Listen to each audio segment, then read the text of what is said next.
Hello, hello, and welcome to HiveScience, where we are going to just do a little palate cleanser at the end of Life from the Hive for you, where we talk about some real science, ecology, and other topics as well. Anything that tickles my fancy just to help me recover from things like what we just had to sit through with the revival thing. Getting old. So what we're looking at today is just a cute little article I found on HiveScience for Valentine's Day. It was Strange Love, 13 animals with truly weird courtship rituals. So I haven't even looked through these or read these yet. So we're going to learn about this stuff together. Doesn't that sound like fun? Oh gosh, I got like 27 people watching now. Hey, everybody. Good to see ya.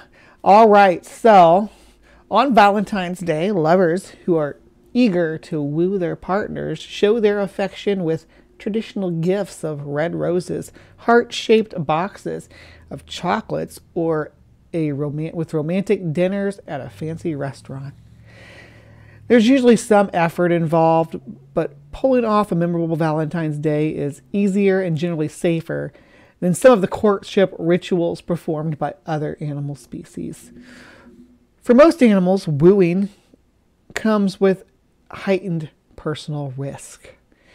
A male's showy displays, while attracting a female's attention, could attract nearby predators. And fights between male rivals can also result in a date night with a body count. In some cases, winning a cannibalistic female's affection places the male at the top of the post-coitus menu. Many of the courting behaviors practiced by animals may seem strange to us, but as peculiar and risky as they are, they work just fine for what their intended audience. Here are a few examples of unusual and extreme courtship rituals in the animal kingdom. All right, we got some panda. Panda's top of the list. Panda is top shelf. I don't know anybody who would disagree about that. Like when you're ranking members of the order Carnivora, panda top shelf. Pandas are notoriously difficult to mate in captivity. Mating is no picnic in the wild, but for completely different reasons. In the first ever footage of giant pandas getting intimate in the wild, filmmakers in China recorded an older male and a younger rival courting the same female who was high above the ground in a tree. So she sits in a tree and oh, that's kind of funny. The males had a tense standoff until the younger panda retreated, but the female wasn't ready to mate. Upon descending, the female fought the older male and escaped. The two males followed her for weeks, growling at each other, until one suitor dropped off and the female was ready to mate with the younger fellow. It's possible that this prolonged male rivalry, including female hostage-taking, triggered the female's ovulation. So maybe that's why these black and white bears are so hard to breed in captivity, where male competition is non-existent. According to the 2020 program, pandas born in the wild will debut the footage. So yeah, we're going to see that interaction on this thing. Yeah, so like I said, we're not going to. It came out in 2020, so it's already been out. All right, next we're going to talk about giraffes, and this is Kit Hovind got really excited about this one. Male giraffes have to taste a lot of pee before they can do the deed. That's because the only way male bulls can tell if female cows are fertile is to determine if specific pheromones are present in her urine. First, the bull nudges the cows and sniffs her genitalia. Sometimes it takes a few nudges, but then the cow will widen her stance and urinate into the bull's mouth. Oh, this is getting kinky. Next, the bull does the Flayman's response. That's why you Oh, hold on, I can show it to you. It's like this. Yeah, that's the flameman's response. There we go. Where was I? By curling back the upper lip and breathing through its nostrils using its sensitive vomeronasal organ above the roof of the mouth to smell his potential partner's pee. Other also animals. Is that right? Other also animals. Other animals also? Maybe. Other animals also smell pee when mating. But usually the female pees on the ground for the male to sniff. In the giraffe's case, they're way too tall to do it that way. So that is fetish material for the giraffe furries now. Live your authentic life. The average bull has to approach 150 females before finding one who is ready to mate. In 2023, study published in the Journal of Animals found. All right, so now we got some snails.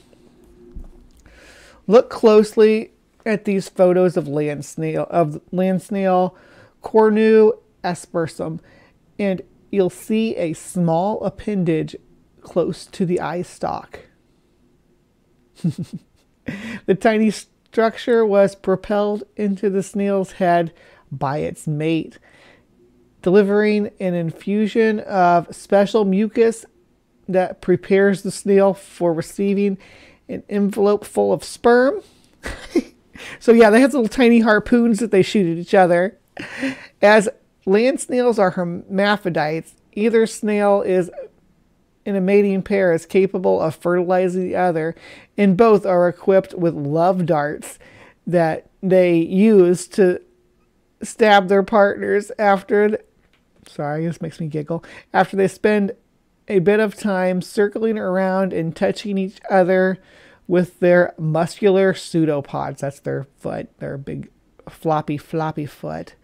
Some snail species shoot single darts, others shoot multiple darts, and others use a single dart with to repeatedly jab their mate for close to an hour, according to the 2006 study published in the Journal of American Naturalists. So they sit there and stab each other until she's receptive. I'm going to stab you, or till I say she, till they. I guess all snails are hermaphroditic. So, could you imagine though if humans followed these different behaviors?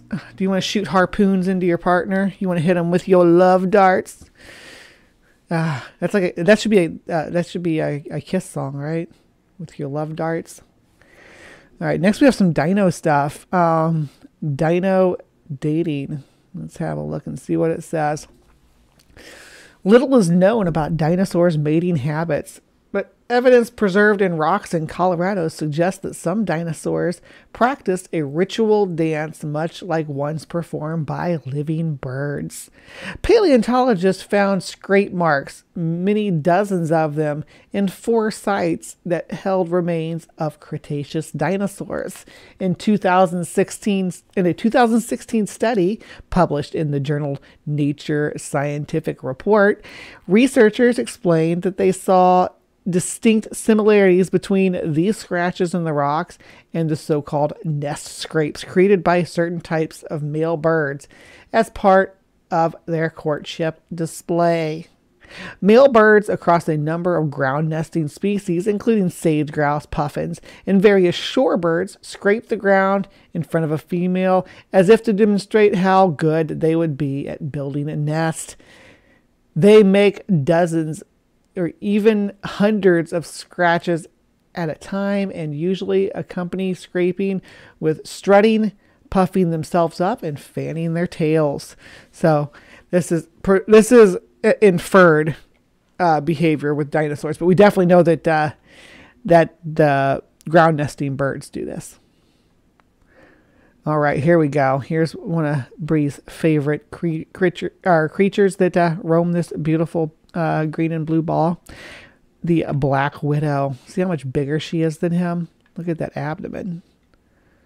Look at his little abdomen. He's got some pretty cool patterns on him, though. Black widows, Latrodectus, and I'm going to leave it there. I don't know why they specified which species, because black widows are a genus, not a species. Black widow females are about twice as large as males, so the smaller suitors have to take some precautions when approaching a female's web, lest they be mistaken for prey and eaten before mating even gets underway. Males stay safe by announcing their presence to the female by vigorous rump shaking. That is also how I do it. So I am emulating the male black widow spider when I didn't even notice it. Are you? Did you know that when you shake it, baby, that you are performing a similar mating ritual to a male black widow spider? Maybe that's why his butt's so colorful. Look at that. He's like, look at my pretty butt. You don't want to eat me? I'm so pretty. Don't you want your babies to have my pretty butt? As the male steps onto the female's web, he vibrates his abdomen, sending signals coursing along the silk strands. He advances, vibrating and pausing, advances, vibrates, and pauses, a pattern distinctly different from the shorter, more irregular movement of trapped prey. Researchers found in a study published in the journal Frontiers in Zoology, the study author also discovered that the vibrations of the males produce are at a low amplitude during further distinguishing their movement from prey. Yeah, and all male spiders do that make webs. Like all the tarantulas and stuff. When the male approaches, he's like taps on her web. He like comes up to the edge of it and just does like a specific knocking pattern. Yeah, jumping spiders are have a fantastic courting ritual. Absolutely fantastic, Ring. You are not wrong. All right, let's see. Hermaphroditic sea slugs. Are we going to do more love darts? Hermaphroditic sea slugs possess both male and female sex organs, as slugs do. And when pairs come together to mate, they stab each other between the eyes with a needle-like appendage called a penile stylet, delivering a cocktail of prostate fluid. This tactic was described as just weird by a researcher who co-authored the 2013 study about the odd behavior published in the journal Proceeding of the Royal Society B. Scientists are uncertain as to why exactly the slugs target this body area for stabbing, but they suspect that a hormonal injection may serve to increase the possibility of successful fertilization. So when you thought love darts weren't enough, how about a penile stylet, a needle dick? Is basically what that is. It's a penis that stabs, that breaks the skin, that penetrates the things that aren't meant to be penetrated. Though I do wonder about the space between the eyes and if there's like a receptacle there that actually is getting pierced into. That's just under the top layer of the dermal extremities. Yeah, now we got some mystery dance circles. Let's look at this. Mystery circles on the ocean floor near Japan that measure about 7 feet, that's 2.1 meters, in diameter were recently found to be made by a fish only 5 inches, 12.7 centimeters in length. The intricate symmetrical patterns were first noticed by divers in 1995, and in 2013, researchers described what created them: a species of pufferfish which, with mating on its mind. Males swim along the floor, flapping their fins to sculpt the remarkably intricate ridges and valleys, a process that takes 7 to 9 days, and then decorate them with shell fragments and sediment. After interested females are fertilized, they lay their eggs in the nest at the center. Though the structures are beautiful, scientists wrote in 2013 that the lines and shapes carved by the pufferfish serve to channel sediment particles and likely don't serve any aesthetic purpose. You were asking for jumping spiders, Ring? We got jumping spiders. Yes, indeed. Jumping spiders. Body parts that reflect ultraviolet light help male jumping spiders in the Cosmophasis umbratica species catch females' eyes. All 8 of them. Males lure the female spiders by striking poses that display these glowing patches prominently. However, female C. umbratica spiders have glowing tricks of their own, possessing palps, a pair of appendages near their head that fluoresce green and ultraviolet light, which they use to attract the males. So they have ultraviolet pedipalps too. Both males and female spiders rely on these signals to tell who is in a mating mood, scientists discovered in 2007 study published in the Journal of Science. When ultraviolet light was blocked and the spiders didn't glow, they lost interest in mating, the researchers found. So they do require ultraviolet light to be present in the environment in order to mate. That's interesting because they have to have that visual cue. In one species of hummingbird, the marvelous spatule-tail, which is Lodogensia mirabilis, males attract females by whipping their lengthy tail back and forth. And those tails are impressive. 2 of the 4 feathers measure about 6 inches, 15 centimeters in length, about twice as long as the bird's body, and are tipped with shiny iridescent paddles, which the male whirl feverishly at likely mates. So that sounds a lot like a peacock, except for with just a couple of feathers and instead of it being a fan, they have to wave them around like a flag. Yeah. Bowerbirds, they build these things. Look at this. This is creepy. It's all the bones too. Look at the bones.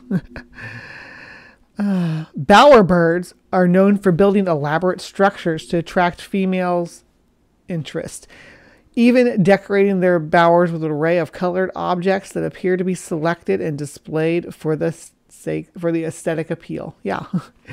But there's more to their arrangements than meets the eye. Researchers discovered that male bowerbirds construct their bachelor pads in such a way that when the male bird stands in front of it, he appears larger and even more imposing to the female viewing him from outside. And the birds have created the most successful illusion where the most popular with the females and the most likely to mate with them, scientists wrote in a 2012 study published in the journal Proceeding of National Academy of Sciences. Mice have mating rituals. Who knew? I thought they just did it and did it and did it some more. Male mice seeking to impress a mate sing unique high-pitched songs vocalized in an ultrasonic range. Oh, interesting. They produce these whistling sounds, which differ greatly from normal communication, by creating a type of feedback loop of airflow in the windpipe and larynx, according to a 2016 study published in the journal Current Biology. Scientists discovered the mechanism by shooting high-speed videos of the mice's larynx as they vocalize. so awkward to read the word mices. Capturing 100,000 frames per second. Impressive though this technique may be, female mice are picky about which song they like. They prefer tunes that differ from those sung by their relatives, according to an early published in. Why do they keep writing it like that? According to an early published, shouldn't it be an early article published or early report published February 2014 in the journal PLOS 1. Male red-cheeked cordon bleu songbird. Okay.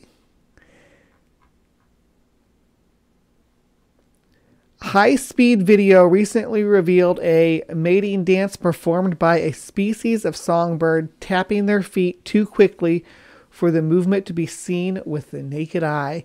Blue-capped cordon bleu songbirds, both males and females, were known to bob their heads and sing to each other during courtship. But in 2015, a study published in the journal Scientific Report was the first to capture the rapid tapping of their toes, and the birds tapped their feet faster if they were sharing the perch with a prospective mate, the scientists discovered. All right, and we got porcupines as our last contender. Male North American porcupines must go to great lengths to secure the affections of a female, which only goes into estrus once a year for 8 to 12 hours.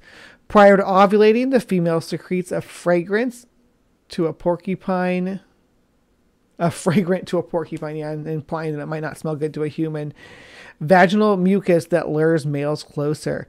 The lucky male that finds her and manages to chase away any rivals stimulates ovulation by drenching her in an explosive jet of urine described as a high-speed projectile by porcupine expert Aldous Rose, author of the North American Porcupine, Comstock Publishing Associates, 2009, and Porcupine, the Animal Answer Guide, Johns Hopkins University Press, 2012. So porcupines are also into golden showers. So that's a thing I didn't know before. And this was written by editor Mindy Weisberger.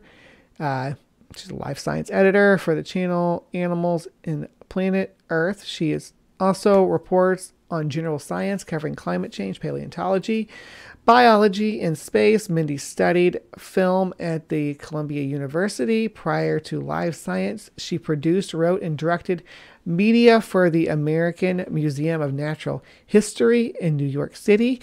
Her video about dinosaurs, astrophysics, biodiversity, and evolution appear in the museum and science centers worldwide, earning awards such as the Sign Golden Eagle and the Communicator Award of Excellence. Her writing has also appeared in Scientific American, The Washington Post, and How That Works magazine.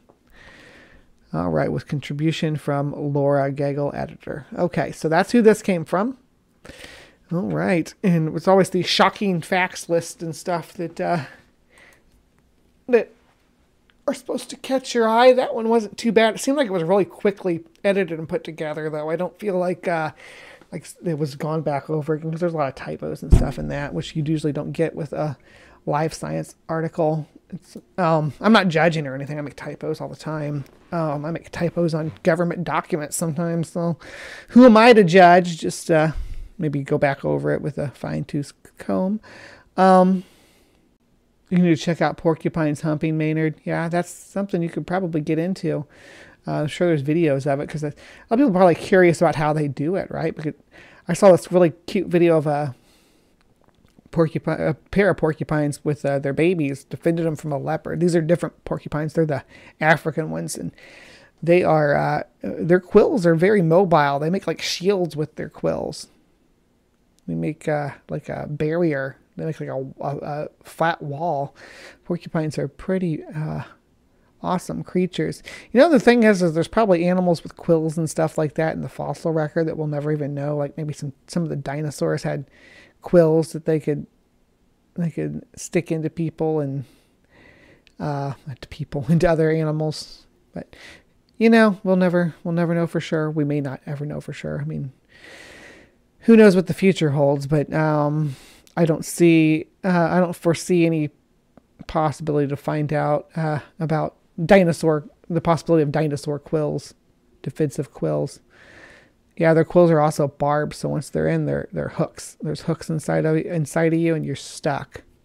All right. Well, thank you so much for joining me for Live from the Hive. This is the first time in a long time I've actually got the show within the frames of the 2.5 hours that I generally try to go for on it. So good job, Bree.